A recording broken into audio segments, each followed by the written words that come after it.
Hello বন্ধুরা, আসসালামু আলাইকুম। চলে এলাম আবার আরেকটি ব্লগ নিয়ে আপনাদের সামনে। আমি আজকে মুরগির মাংস একটু হালকা রস মানে ঝোল ঝোল রেখে আমি রান্না করব। সেই রান্নাটা আমি আপনাদেরকে আজকে দেখাবো। আমি তো রান্না শিখতেছি, যার কারণে আমি প্রতিদিনই যখনই করি রান্না তখনই আমি এই রান্নাগুলো আপনাদের সামনে তুলে ধরার চেষ্টা করি। কেমন হয়েছে অবশ্যই আপনারা কমেন্টস করে জানাবেন। তো আজকে আমি এই পাকিস্তানি মোরগ মাংস অনেকে শক্ত হয়, তো আমি সেই মুরগিটাই রান্না করতেছি আজকে। তো আমি প্রথমেই পেঁয়াজ, কাঁচামরিচ কিছুটা নিয়েছি, এর সাথে গুঁড়া মরিচও দিব। তো আমি প্রথমে পেঁয়াজটা ভালো করে একটু ভেজে নিব, তারপর আস্তে আস্তে সব দিব। তো এই যে আমি আদা বাটা রসুন বাটা একসাথে বেটে নিয়েছি, সেগুলো আমি মিক্সড করে রেখে দিয়েছি ফ্রিজে। তো সেই আদা রসুন বাটাটা আমি দিলাম। তো দেওয়ার পরে একটু নাড়াচাড়া করব যাতে যেন লেগে না যায়। এরপরে আমি দিব হলুদ, হলুদ দিলাম।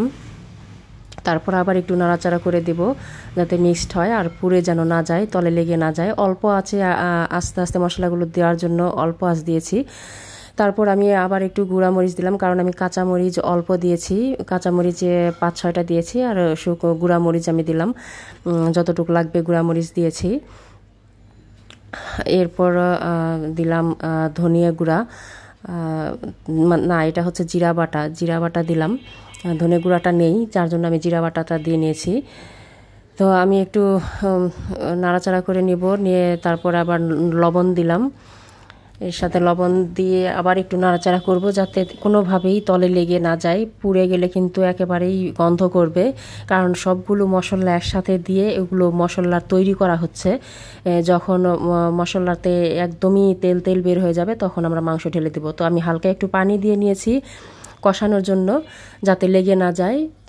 মাংসটা পরে দিব, আগে মশলাটা আমি কষিয়ে নিচ্ছি। মশলাটা কষিয়ে নেওয়ার পর মশলাটা রেডি হবে। তো আমি এখন দিলাম তেজপাতা, এরপর দিব দারচিনি, সাদা ফল দিলাম 4-5টা, আর এটা হচ্ছে দারচিনি। তো 1-1.5 কেজি ওজনের মুরগি, যার জন্য একটু মশলাপাতি একটু মোটামুটি দিয়েছি, হালকা যতটুকু লাগে। তো আমার মশলা প্রায় কষানো হয়ে গিয়েছে, একদমই তেল উপরে বের হয়ে এসেছে। তো আমি এখন একটু পরে আমি মুরগির মাংস মেখে রেখে দিয়েছি, এই লবণ ঝাল হলুদ মশলাপাতি যা যা লাগে সব কিছু দিয়েই আমি মাংসটা আগে মেখে রেখে দিয়েছিলাম আধা ঘন্টার মতো। তো আমার এই যে মাংস মাখাটা আমি এখন এই কড়াইয়ে ঢেলে দিব। আমার মশলা কষানো শেষ হয়ে গিয়েছে, তো এখন আমি ঢেলে দিব। আমার দেখেন একদম মশলাতে তেল বের হয়ে গিয়েছে। এরকম তেল যখন বের হবে তখনই হচ্ছে মশলা কষা শেষ হবে, আপনি বুঝবেন। তো এখন আমি মাংসটা ঢেলে দিব। মাংসটা ঢেলে দিলাম। এখন মাংসটা নাড়াচাড়া করে কষাবো, আর কোনো পানি দিব না। এখন এটাতেই একটুখানি কষাবো, তারপরে আমি একবারেই পানি দিয়ে দিব।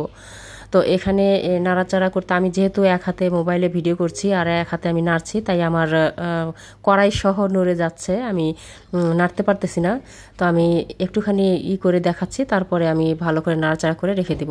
তো আমি নাড়াচাড়া করলাম, এখন আমি ঢাকনা দিয়ে একটু ঢেকে দিব, যা একটু কষানো হলে পরে আমি পানি দিব।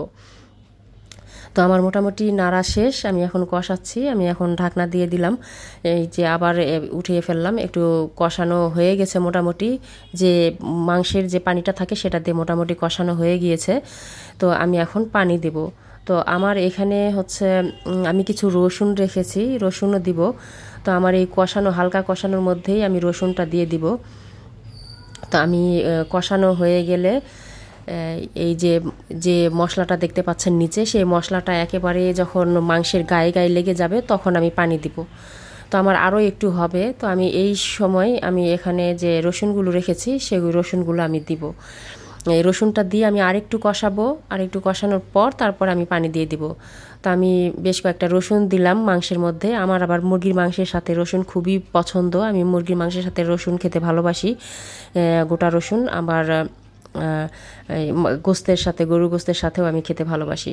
তো আমি এখন এই যে পানি দিয়ে দিয়েছি, আমার মোটামুটি কষানো শেষ। তো আমি একবার এই পানিটা দিব, আমি আর কষাবো না, এই পানিটা দিয়েই একবারে মোটামুটি একেবারে ফিনিশিং রান্না করব। মানে যে পানিটা দিয়েছি একবারেই দিয়েছি, আমি আর পানি দিব না, কারণ এই মুরগিটা হচ্ছে অনেক শক্ত, মাংস সিদ্ধ হতে অনেক টাইম লাগে। তো আমি একবারে কড়াই ভর্তি করে পানি দিয়ে দিয়েছি। এই পানিটা আস্তে আস্তে আমি মাঝে মাঝে এসে এসে নেড়ে দেব। এই যে আমি মাঝে মাঝে তুলছি আর নাড়া দিচ্ছি।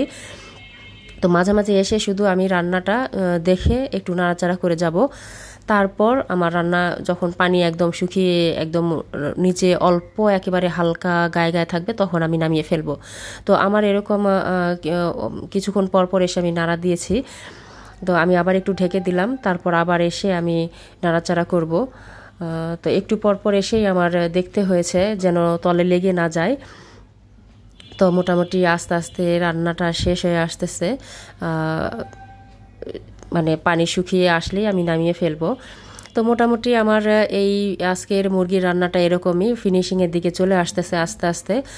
তো আমার রান্নাগুলো, আমার ভিডিওগুলো আপনাদের কেমন লাগে আপনারা কিন্তু কমেন্টস করে জানাবেন। আমি আসলে রান্না জানি না, যখন আমি রান্না করি শখ করে, তখন আমি ভিডিওটা করে রাখি যে আসলে আমার এই রান্নাগুলো কেমন হয়েছে। আপনাদের কাছ থেকে উৎসাহ পেলে আমি আরও রান্না করব আমি চিন্তা করছি, কারণ প্রতিদিনই রান্না করলে হয়তো হাতের মাপটা চলে আসবে কতটুকু রান্নাতে কি লাগে।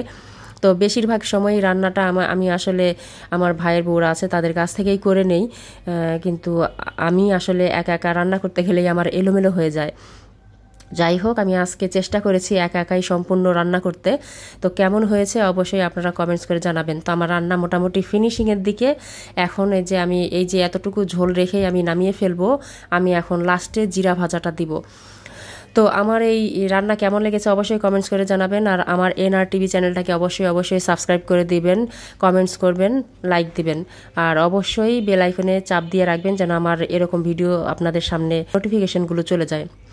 আর আমার নাহার ব্লগে লাইক দিবেন, ফলো দিবেন, শেয়ার করবেন, কমেন্টস করে জানাবেন। আপনারা যেখান থেকেই দেখুন না কেন, ইউটিউব থেকে দেখলে ইউটিউবে কমেন্টস করবেন, আর নাহার ব্লগে দেখলে নাহার ব্লগ থেকে আপনারা কমেন্টস করে জানাবেন।